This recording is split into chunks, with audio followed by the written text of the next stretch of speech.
All right, listeners, buckle up. Today we're taking a deep dive into something pretty amazing. Oh, yeah? The power of imagination. Ooh, I like that. Yeah, so we're going to be looking at some excerpts from this text that really digs into, Ah. Einstein's famous quote, Right. imagination is more important than knowledge. Oh, yeah. But honestly, I think there's a lot more to it than meets the eye. Yeah. I think you might think you know this quote. Yeah. But there are some seriously mind-blowing insights in here about how imagination shapes reality.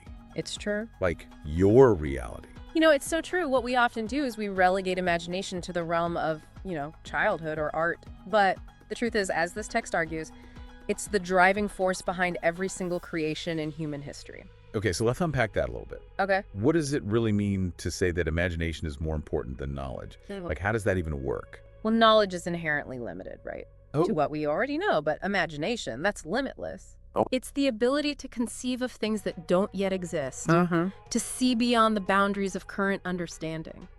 So are we just talking about, like, daydreaming? Is that the kind of imagination that can change the world? Not quite. Okay. This text really distinguishes between passive daydreaming Yeah. and what it calls deliberate creation, Deliberate creation. which is about consciously and intentionally using your imagination to shape your reality. It's about having a vision and then feeling it, believing it, leaving it in your mind as if it's already real. Okay, so that sounds pretty powerful. It is. But do we have any proof that this actually works? Besides the quote from Einstein, that is. Well, think about it. Every invention, every piece of art, every scientific breakthrough started as someone's imagination. Yeah, that's true. The Wright brothers, Uh-huh. they imagined flight before they built a plane. Great. Thomas Edison envisioned the electric light Oh, yeah. before it illuminated our world. Okay, so I get it, but those are pretty exceptional people, right? Mhm. How does this apply to, Yeah. the average person? Just, Joe Schmo on the street. Yeah, this text argues that this power isn't reserved for a select few. It's Yeah. available to everyone. Really? And neuroscience backs this up. Oh, wow. Our brains can't actually distinguish between a vividly imagined experience and a real one. Wait, hold on. Are you serious? Yeah. So if I vividly imagine myself, like, I don't know, acing a presentation, Yes. my brain reacts as if it's actually happening. Exactly. It's why athletes use visualization techniques Right. to improve performance. Okay. They're essentially practicing in their minds, and their brains respond as if they're on the field or the court. Oh, wow. Same principle applies to any area of life. Okay, that's pretty mind-blowing. It is. So are we saying that imagination is like a superpower that we all possess but often forget to use? I think that's a great way to put it, and the text takes it even further, Oh. connecting imagination to the concept of faith. Faith. It argues that faith is essentially Ah. believing in something before you have tangible proof. So how does that tie into imagination, though? How are those connected? Well, if you're imagining something vividly, right, Yeah. and truly believing it, isn't that a form of faith? Oh, what kind? You're having faith in your vision, Yeah. in your ability to create it. Okay. And the text gives this fascinating example. Einstein himself, Oh, really? he was famous for his thought experiments where he would visualize complex scientific concepts long before he could prove them mathematically. So he was basically using his imagination as a tool Yes. for scientific discovery. Absolutely. He was essentially having faith in his imagination to lead him to the truth. I like that. And it's not just about science. Okay. This applies to every aspect of life. Uh-huh. The text argues that our imagination is constantly shaping our reality, Wow. whether we're conscious of it or not. Okay, so that's kind of a scary thought then, right? If we're not consciously directing our imagination, Yeah. are we letting it run wild and potentially create things that we don't want?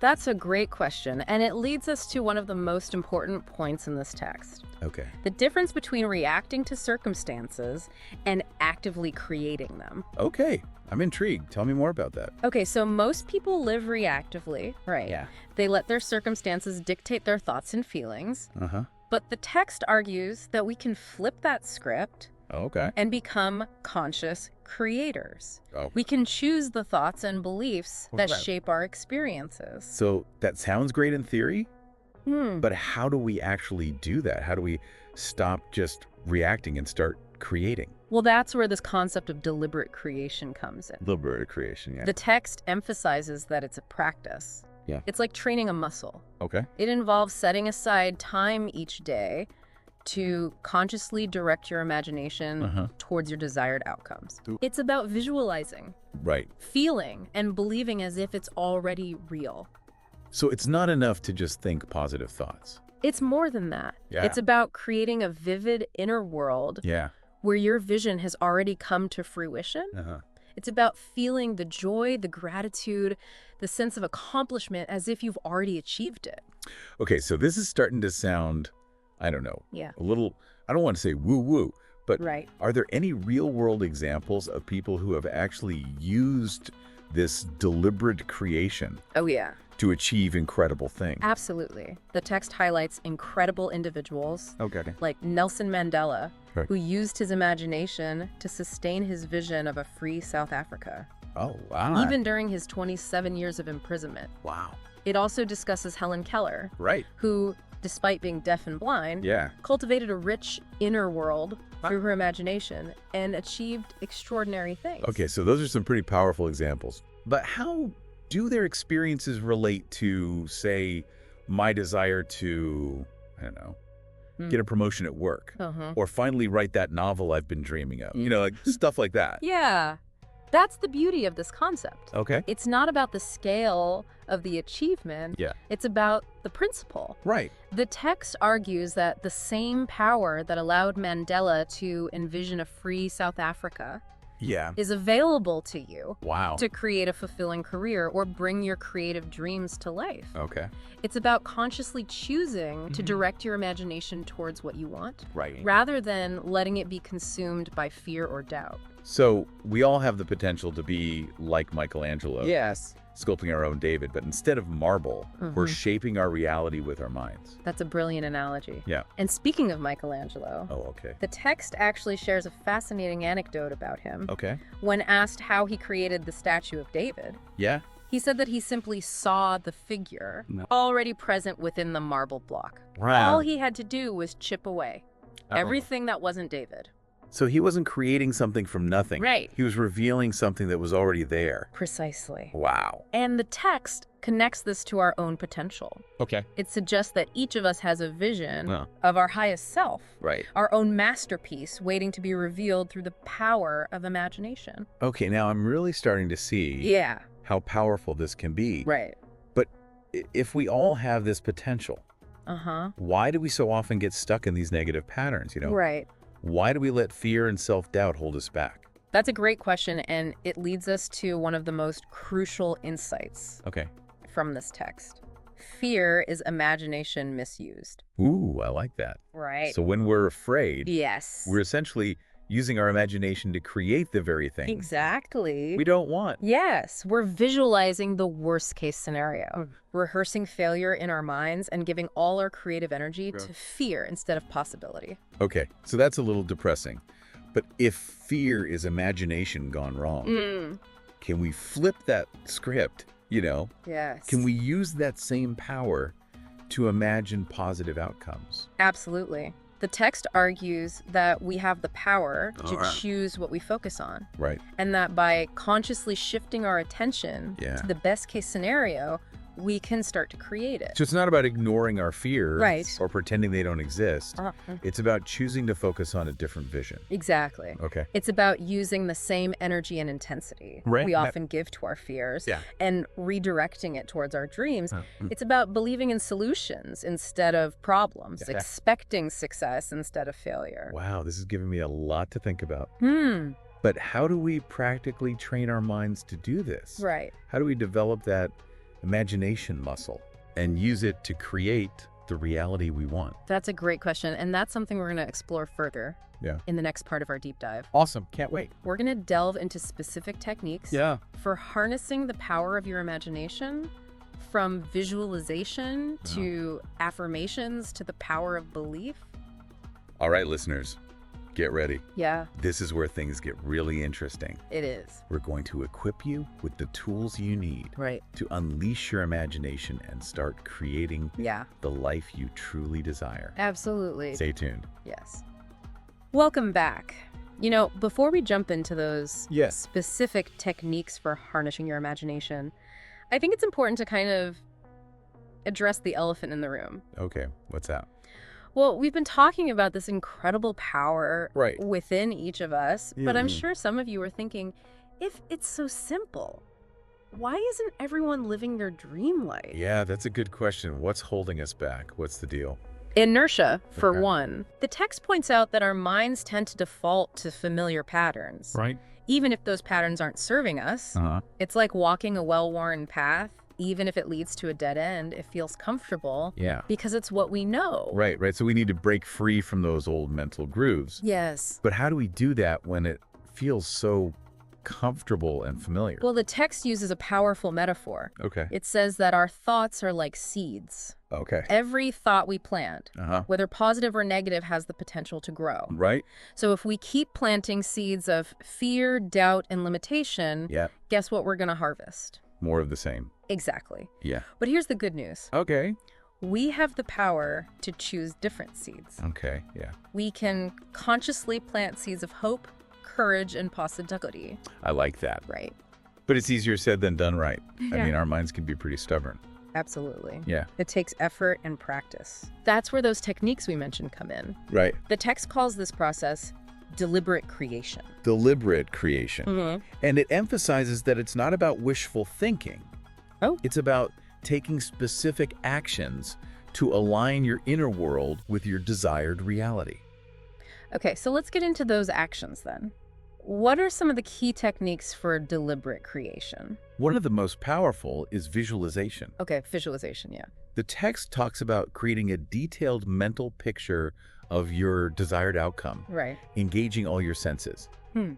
It's not just about seeing it, it's about feeling it, hearing it, Oh, okay. smelling it, tasting it, Yeah. making it as real as possible Got it. in your mind. Okay, so if my dream is to write a novel, I should spend time each day visualizing myself, sitting at my desk, typing away, Yes. feeling the satisfaction of It's maybe even like smelling the fresh ink on the pages. Exactly. The more vivid and detailed you make it. So the more your brain starts to accept it as a possibility, and the more motivated you'll feel to take action in the real world.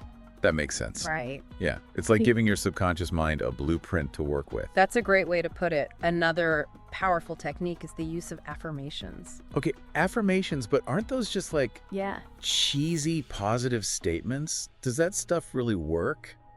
They can be cheesy if you do them wrong, Yeah. but the underlying principle is sound. Okay. The text explains that our subconscious minds are highly receptive to repetition. Right. So when we repeat affirmations Yeah. that align with our goals, Yeah. we're essentially reprogramming our beliefs. So instead of saying things like, I'm not good enough or Yes. I'll never achieve that, Right. we should be saying things like, I am capable or Uh-huh. I am worthy of success. Precisely. And the key is Oh, okay. to say them with conviction as if you already believe them. So it's not about faking it till you make it. Right. It's about believing it till you see it. Exactly. The text emphasizes that our words have power. Right. They shape our thoughts, and our thoughts shape our reality. Okay, I'm starting to see how all of this ties together, Mm-hmm. but this is kind of a lot to take in. Yeah. It's easy to feel overwhelmed. You're right. It's important to start small and be patient. Okay, Don't try to overhaul your entire belief system overnight. right. Choose one area of your life you want to focus on. Okay. Set a small, achievable goal and start applying these techniques consistently. So instead of trying to manifest $1 million tomorrow, Right. maybe I should focus on visualizing myself completing one chapter of my novel this week. Exactly. And That- celebrate every small victory Yeah. along the way. Yeah. The more you experience success, the Right. more you'll reinforce Yeah. those positive neural pathways in your brain. That feels doable. Right? But what about setbacks? You know, what if I hit a roadblock? The text acknowledges that setbacks are inevitable, Right, of course. but it reframes them. Oh, okay. As opportunities for learning and growth. Oh, interesting. It encourages you to view challenges not as failures, Okay. but as feedback. So instead of getting discouraged and giving up, I should ask myself, what can I learn from this? Yes. Or, how can I adjust my approach? Exactly. Okay. Remember, the path to any worthwhile goal is rarely a straight line. Yeah. It's about adjusting, adapting, and continuing to move forward. This is really inspiring, but let's be honest. Sometimes the world just feels chaotic and unpredictable. How much control do we really have over our reality? That's a big question. Yeah. And one that the text delves into quite deeply. Okay. It introduces the concept of the natural law of consciousness. Okay, the natural law of consciousness. All right. Which suggests that our thoughts and beliefs actually have a measurable impact on the world around us. Okay, hold on. Are we getting into quantum physics territory here? Sort of, but we don't need to get bogged down in the scientific details. Okay. The key takeaway is that our minds are far more powerful than we realize. And when we focus our attention and intention on a specific outcome, we create an energetic alignment that can attract people, resources, and opportunities that support our vision. So it's not about controlling external events, but about aligning ourselves with the flow of possibilities. Precisely. Okay. The text uses this metaphor of a radio. Oh, okay. When you tune your radio to a specific frequency, you pick up the stations broadcasting on that frequency. Right. Similarly, when you focus your mind on a specific goal, you start to notice and attract things that align with that goal.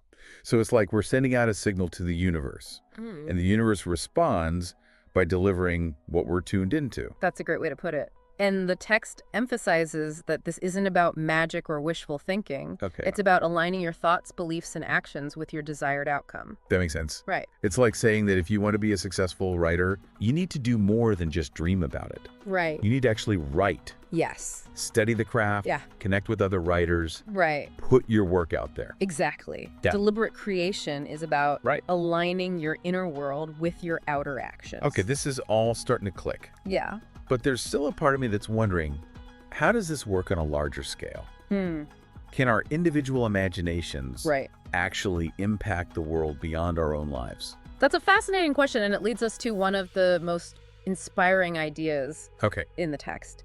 The concept of the imagination ripple effect. The imagination ripple effect. Yeah. Okay, I'm listening. The text argues that when we tap into the power of our imagination, we don't just create change in our own lives. We also inspire others to do the same. Really? It's like dropping a pebble into a pond, creating ripples that expand outwards. So our individual actions can have a collective impact. Exactly. And the text gives some powerful examples. What? Like Martin Luther King Jr. Right. Whose dream of equality wasn't just a personal desire. Yeah. It was a vision so compelling that it ignited a movement and changed the course of history. That's a powerful example, but do you really think that kind of impact is possible for everyday people? The text argues that it is. Really? It emphasizes that every act of courage, every expression of creativity, every step we take towards a better world has a ripple effect. Wow. It inspires others to believe in possibility, to tap into their own imagination, and to take action. This is a lot to consider. What are we supposed to do with all of this information? Right. Like, what's the next step? The text leaves us with a powerful challenge.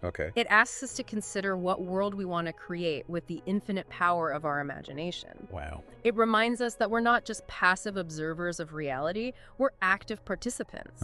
And the choices we make, the thoughts we entertain. Right. The actions we take all contribute to shaping the world around us.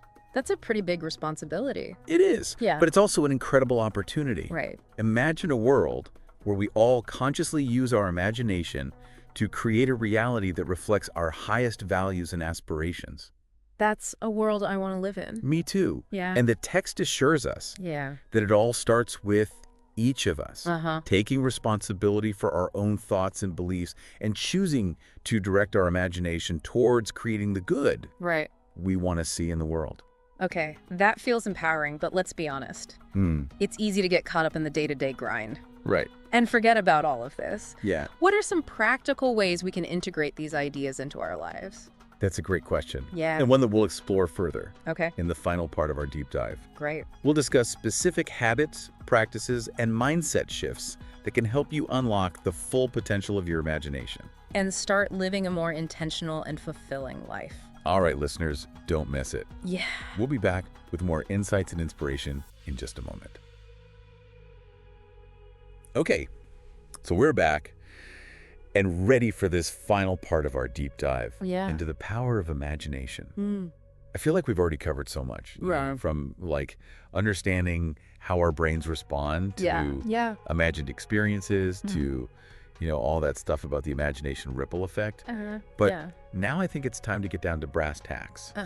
So like, how can we actually put all this into practice in our daily life? Right, that's where the rubber meets the road. Yeah, exactly. It's one thing to grasp these concepts intellectually, but how do we make them a living, breathing part of who we are? Exactly. So what are some tangible steps we can take to like cultivate a more powerful and intentional imagination? Well, the text suggests starting with a simple yet profound shift in perspective. Instead of viewing yourself as a passive recipient of circumstances, start seeing yourself as an active creator of your reality. I like that it's about taking ownership, right? Yes. Not waiting for things to happen, but making them happen. Precisely. Yeah. And that starts with paying attention to your thoughts. Okay. Become aware of the stories you're telling yourself, the beliefs you're holding on to. Right. Are they empowering you? Or are they holding you back? So it's about becoming more mindful of our internal dialogue. Yes. Catching those negative thoughts before they spiral out of control. Exactly. Yeah. And when you notice a limiting belief, challenge it. Challenge it. Ask yourself, is this really true? Right. What evidence do I have to support this? Okay. Often you'll find that those negative thoughts are based on fear or past experiences that no longer serve you. Okay, so we're weeding out the negative thoughts. But what do we replace them with? Well, that's where those techniques we discussed earlier come. Right. Visualization, affirmations, setting clear intentions. Okay. The text emphasizes the importance of creating a vivid inner world that reflects your desired reality. So if I'm feeling stuck in like a dead-end job, I should start visualizing myself in a career that I love. Yes. Feeling the satisfaction, the excitement, the sense of purpose. Exactly. Right. And don't just visualize it once and forget about it. Right. Make it a daily practice. Okay. Set aside a few minutes each morning or evening to immerse yourself in that vision. I can see how that would start to kind of shift my mindset. But what about taking action in the real world? Right. How does imagination translate into tangible results? Well, the text makes a very clear distinction. Okay. Imagination is not about sitting back and passively wishing for things to happen. Right. It's about using your imagination to fuel your actions. Okay. To guide your decisions. To inspire you to take those steps that will bring your vision to life. So it's not about replacing action with imagination, but about using imagination as a catalyst for action. That's it. Okay. Think of it this way. Yeah. Your imagination is the architect that designs the blueprint for your life. Yeah. And your actions are the builders that bring that blueprint to reality. I love that analogy. So if my vision is to write a novel, I should not only visualize myself writing it, but also carve out time in my schedule to actually sit down and write. Exactly. And maybe you also start researching writing programs, connecting with other writers, attending workshops. Right. The point is your actions should align with your vision. Okay, this is all making sense, but what about those times when we just feel stuck? You know, when our imagination seems to have dried up. Right. What can we do to kind of reignite that creative spark? Well, the text suggests seeking inspiration from others. Okay, like how? Read books, listen to podcasts, watch documentaries about people who have achieved amazing things.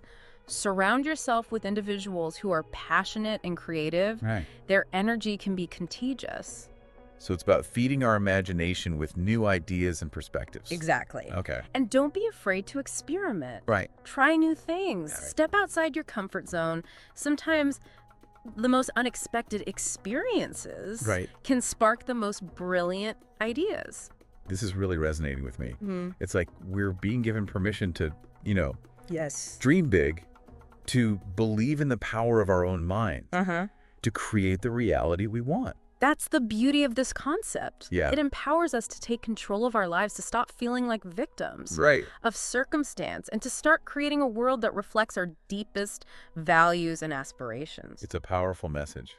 Before we wrap up, I want to go back to something you mentioned earlier, the imagination ripple effect. Yes, yeah. Can you elaborate on that a little more? What does that look like practically? Of course. Yeah. The text argues that our individual imaginations are not isolated. Okay. They're interconnected. When we tap into our creative power, we inspire others to do the same. Okay. It's like a chain reaction of possibility. So even small acts of imagination can have a ripple effect that extends far beyond ourselves. Exactly. Wow. Think about it. Yeah. When you pursue a passion, when you overcome a challenge, when you create something beautiful or meaningful, you're not just impacting your own life. Right. You're sending a message to the world that anything is possible. That's such an inspiring thought. It makes me want to go out and create something amazing. Yes. To be a part of that ripple effect. That's the spirit. Yeah. And remember, the text emphasizes that this isn't about achieving some grand world-changing feat. It's about living a life that's true to yourself. Expressing your unique gifts and contributing your own piece to the tapestry of human experience. Well, listeners, there you have it. We've reached the end of our deep dive into the power of imagination. I hope this is giving you some valuable insights and, I don't know, maybe a renewed sense of possibility. A new perspective. Yeah, exactly. And remember, this journey doesn't end here. It doesn't. This is just the beginning of your own exploration into the limitless potential that awaits when you embrace the power of your imagination. Beautiful. So go out there and start creating. Dream it. Believe in yourself and never underestimate the power of your own mind to shape your reality and inspire the world around you. Absolutely. Thanks for joining us.